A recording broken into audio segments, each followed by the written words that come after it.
కలర్తో పాటు they come and suggest you like surgeries, ముక్కు సర్జరీ, మూతి సర్జరీ. అది నాకు తెల్లగా అవ్వమని చాలా మంది సజెస్ట్ చేశారు. Like they ask me to become fair. Glutathiones యా కైండ్ ఆఫ్ ఎస్. I'm very scared of needles, very very scared. నాకు మామూలుగా చిన్నప్పుడు ఫీవర్ వస్తే ఇంజెక్షన్ ఇవ్వడానికి నాకు చాలా తీస్తే అమ్మో ఎంత అరిచేదాను హాస్పిటల్లో. వాళ్ళైతే ఏమో మనకి సర్జరీ చేయట్లేదు, జస్ట్ ఇంజెక్షన్ అనేవారు. But I'm very very scared of needles. And అంటే ఇప్పుడు చాలా ఎక్కువైపోయినాయి అవి. You see Botox and all this so many things right now. But నాకు personal I'm very scared of needles. ఇంకోటి people think that I got done అంటే నన్ను ఎవరో అడిగారు, మేము my close friend or someone ముక్కు చేయించుకున్నాను. ముక్కు ఓకే, అసలు 2013 నుంచి అలాగే ఉంది. ముక్కు చేయించుకుంటారని కూడా నాకు తెలియదు అప్పుడు. సో ఇంకోటి అండ్ నేను నవ్వినప్పుడు నాకు గమ్స్ కనిపిస్తాయి. సో గమ్స్ కనిపించకుండా ఏమైనా చేయించుకోమని నాకు సజెస్ట్ చేశారు.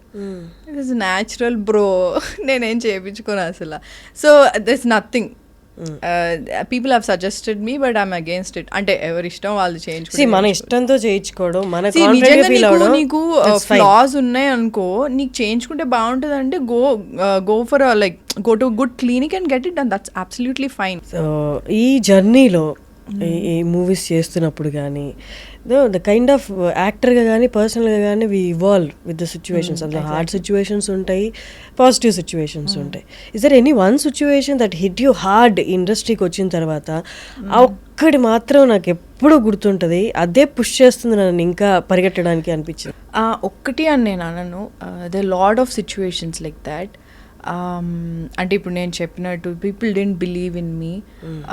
అంటే యాక్టర్ అవుతాను అన్న ఏదవుతాను అప్పుడు ఏమవుతుందంటే ఓకే అంటే నాకు నా మీద ఒక నిమిషం డౌట్ వచ్చింది, ప్రాబ్లీ ఇది కరెక్ట్ కాదేమో, నేను చూస్ చేసుకున్న పాత అని వస్తుంది.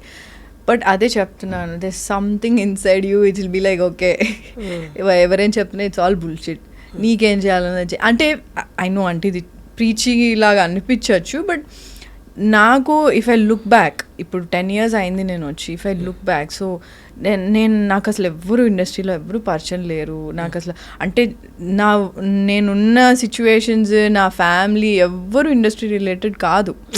సో నా MBA అవుతున్న టైంలో నేను మీడియాకి వచ్చి వర్క్ చేయడము, మోడలింగ్ చేయడము, అండ్ నేను ఒక మూవీకి ఆడిషన్ చేశాను, that didn't work out. And దాని తర్వాత నేను కాలేజ్లో ఉన్నప్పుడే ఈ లైఫ్ ఈజ్ బ్యూటిఫుల్లో చేసా ఒక క్యారెక్టర్. సో నా కాలేజ్ అయిపోయాక మోడలింగ్ చేసే, దాని తర్వాత మోహన్ కృష్ణ గారు ఆడిషన్కి పిలిచారు. సో ఇట్ హ్యాపెండ్ లైక్ ఒకదాని తర్వాత నేనేం ప్లాన్ చేసుకోలేదు. That doesn't mean I didn't had any struggles and all.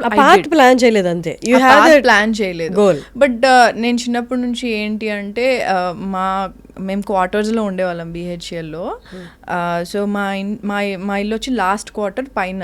Okay, ఆ క్వార్టర్ పక్కకే ఒక కాంపౌండ్ వాల్ ఉండి దానికి ఆనుకొని ఒక థియేటర్ ఉండేది, శ్రీనివాస్ థియేటర్ అని ఉండేది, శ్రీనివాస్ టాకీస్ అంటారు. సో ఆ థియేటర్లో ఏ సినిమా నడుస్తున్నా మా బాల్కనీలోకి వినిపిస్తుంది. సో నాకు చాలా ఇష్టం ఎందుకో అది. నాకు ఇప్పటికీ నాకు ఎక్కడన్నా సౌండ్, ఇప్పుడు పక్కన వేరే ఇంట్లో సౌండ్ వస్తుంది అంటే అదొక నాస్టాలజిక్ ఫీలింగ్ వస్తుంది కదా. సో నాకు చాలా ఇష్టం. సో మేము ఏంటంటే ఎవ్రీ టైం సినిమా రిలీజ్ అయిందంటే ఫ్యామిలీ ఒక సెలబ్రేషన్ లాగా వెళ్ళి సినిమా చూస్తాం. వెళ్ళి ఆ టికెట్ కౌంటర్ దగ్గర ముందే ఒక ½ hour ముందు వెళ్ళి టికెట్స్ తీసుకొని వచ్చేదాన్ని నేను మా చెల్లెళ్ళి తీసుకొని వచ్చేవాళ్ళం. సో నాకు అప్పుడు వెళ్ళిన దగ్గర నుంచి నాకు సినిమాలు అంటే, నాకు ఆ సినిమాలో ఆ అమ్మాయి హీరోయిన్ నచ్చింది అంటే, ఆ అమ్మాయి క్యారెక్టర్ నచ్చితే నేను ఒక 4-5 days అలా బిహేవ్ చేసేదాన్ని తెలియకుండానే. సో సినిమాలు అలా పిచ్చి అలా నాకు పెరిగింది. అంటే యాక్ట్ చేద్దామని కాదు, like generally watching films with family. So అలా ఒకరోజు మా డాడీని కూడా అడిగాను, సినిమాలో యాక్టర్స్ నిజంగా వాళ్ళు పాడతారా డాడీ ఏంటంటే, లేదు సింగర్స్ పాడితే వీళ్ళు మేమే అంటారు డాడీ అంటే ఓహో అయితే నాకు సింగింగ్ రాదు కాబట్టి ఓకే అక్కడ ప్రాబ్లం అయిపోయింది, దట్స్ ఫైన్, అయితే నాకు సింగింగ్ రాదు ఇది చేసేయచ్చు, ఓకే యాక్టింగ్ ఎట్లా చేస్తారో ఏంటో అని ఇట్లా ఒక చెక్ లిస్ట్ ఇలా ఉండింది. But I never thought like యాక్టింగ్లోకి రావాలి ఇలా రావాలని ఏం లేకుండే. నాకు మ్యాథమెటిక్స్ అంటే చాలా భయం. సో బైపీసీ తీసుకున్నా, మైక్రోబయాలజీ చేసా, ఎంబీఏ చేసేటప్పుడు I don't know where to go in the sense like ఏం చేయాలి నాకు అంటే లైక్ లెక్చరర్గా చేయడము ఇది నాకు పెద్ద ఇంట్రెస్ట్ లేదు. I was clueless. So suddenly నా ప్రాజెక్ట్ వర్క్ అయ్యేటప్పుడు మేజర్ ప్రాజెక్ట్ ఉంటుంది కదా, మేజర్ వచ్చి సాఫ్ట్వేర్లో చేసా, ప్రాజెక్ట్ వర్క్, మైనర్ వచ్చి మీడియాలో చేశా. మీడియాలో చేసినప్పుడు that was the first time ఒక మీడియా ఆఫీస్ చూడడం, అసలు న్యూస్ ఎలా టెలికాస్ట్ అవుతుందో చూడడం. I was very excited. And అప్పుడే నేను యాంకరింగ్ కూడా ట్రై చేద్దాం, నేను అన్ని డిపార్ట్మెంట్స్ ట్రై చేశాను. అంటే ట్రై చేయడం ఓకే వన్ డే ఈ డిపార్ట్మెంట్ చూడాలి ఎలా రన్ అవుతుంది అని చెప్పి. So I tried English bulletin once, I tried TP scrolling, న్యూస్కి టీపీ స్క్రోలింగ్ చేస్తారు అది నేర్చుకున్నా. నాకు తెలుగు అప్పుడు చదవడం ఫ్లూయెంట్గా రాదు. సో రోజు కాలేజ్కి వెళ్ళినప్పుడు news papers, Telugu news paper పట్టుకొని మొత్తం చదివేదాన్ని. సో దట్ ఒకసారి తెలుగు బులెటిన్ కూడా లైవ్ ఉంటుంది కదా, తప్పు పోకూడదు కదా, సో తెలుగు బులెటిన్ చేయాలి అని ఉండేది. సో ఆ టైంలో ఐ ట్రైడ్ ఏంటది రిపోర్టర్గా కూడా ట్రై చేశా సెక్రటేరియట్ దగ్గర, పంజగుట్ట బస్ స్టాప్లో ఒకసారి రిపోర్టింగ్ చేశా. అంటే నాతో పాటు ఆ అమ్మాయి ఉండింది మెయిన్ రిపోర్టర్ ఎవరైతే. I just wanted to experience it అనమాట. ఇట్ వాజ్ అంటే that's all real right, like వెళ్ళి నిజంగా నువ్వు జనాలతో మాట్లాడతావు, it's interacting, it's very helpful no. అంటే ఇప్పుడు ప్రొఫెషన్ కూడా చాలా హెల్ప్ అవుతుంది. ఐ మీన్ అంటే నాకు అప్పుడు అంత ఏం తెలియదు, I was just fascinated with the whole media thing. So ఇంటికి వెళ్ళగానే మా డాడీ మమ్మీతో చెప్పేదాన్ని, ఇట్లా న్యూస్ ఇట్లా అవుతుంది డాడీ, ఇలా వస్తుంది డాడీ అని చెప్పి.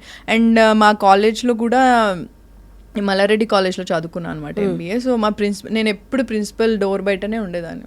నా మీద ఎప్పుడు కంప్లైంట్స్ ఉంటాయి, రెగ్యులర్గా రాదు, అటెండెన్స్ ఫీజు కడతా. సో నేను ఐ వాజ్ వెరీ ఇర్రెగ్యులర్, అంటే like academic so but after a point అంటే నా ప్రిన్సిపల్ ఆయన బాగా అర్థం చేసుకొని, ఓకే నువ్వు హాఫ్ డే క్లాసెస్ అటెండ్ అయ్యి హాఫ్ డే నుంచి you go for this media thing, project work, media, software రెండింటికి వెళ్ళు అని చెప్పి. Then one day he has seen me on TV. So చూస్తే ఆ రోజు అసలు కాలేజ్లో నాకు వేరే లెవెల్ ఏంటి హవా ఇచ్చాడు ఆయన. ఈషా మనం కాలేజ్ అమ్మాయి టీవీలో కనిపించింది అని చెప్పి అప్పటి నుంచి ఈషా అంటే అందరికీ తెలుసు అనమాట. So I felt very happy. So అట్లా my journey started like that. I don't know where to go and I was clueless. Then media happened. Media నుంచి మోడలింగ్కి వచ్చా. Anchoring is not my cup of tea అనుకున్నాను, ఎందుకంటే anchoring అంటే you have to be hyper. నాకు అంత హైపర్గా నా వల్ల కూడా కాదు అసలు. సో బులెటిన్ నచ్చింది. మోడలింగ్ అన్నది somehow I liked it because అంటే డిఫరెంట్ క్లోత్స్, డిఫరెంట్ గెటప్స్ కాదు, జ్యువెలరీ వేసుకోవచ్చు, డిఫరెంట్ అవుట్ఫిట్స్ వేసుకోవచ్చు, it's posing and also I liked it. So it started like that. And Mohan Krishna గారు నా పిక్చర్స్ ఫేస్బుక్లో చూసి, and they was this manager అనమాట అప్పుడు, సాయి అని ఒక మేనేజర్ ఉన్నారు. సో ఆయన నా పిక్చర్స్ చూపించారు, అండ్ దెన్ మోహన్ గారు ఫేస్బుక్లో నా పిక్చర్స్ చూశారు. So it started like that. అక్కడ కూడా నేను వెళ్ళినప్పుడు అబ్బా నాకేం రాదులేదు అన్న జోన్లోనే వెళ్ళా. అంటే నీకు బయటకు అలా ఉంటుంది, బట్ లోపల నాకు ఎలా ఉంటుంది అంటే ఏమో వస్తుందేమో, ట్రై చేయొచ్చు కదా. దట్స్ ఆల్వేస్ ఇస్ కాన్ఫ్లిక్ట్ అనమాట. నీ మైండ్ అండ్ హార్ట్కి ఎప్పుడో కాన్ఫ్లిక్ట్ ఉంటుంది కదా. So that always use to happen with me. So నేను వెళ్ళిన తర్వాత, నేను ఆడిషన్ ఇచ్చిన తర్వాత, ఆఫ్టర్ లైక్ 1 month ఆఫ్ అదేంటి ప్రిపరేషన్ అదంతా వర్క్ షాప్ అంతా అయిన తర్వాత, అప్పుడు మళ్ళీ ఇంకొక ఆడిషన్ అయిన తర్వాత నేను సెలెక్ట్ అయ్యా. So it was a long process. 2 auditions అయ్యాయి. Yeah. Technically. Yeah.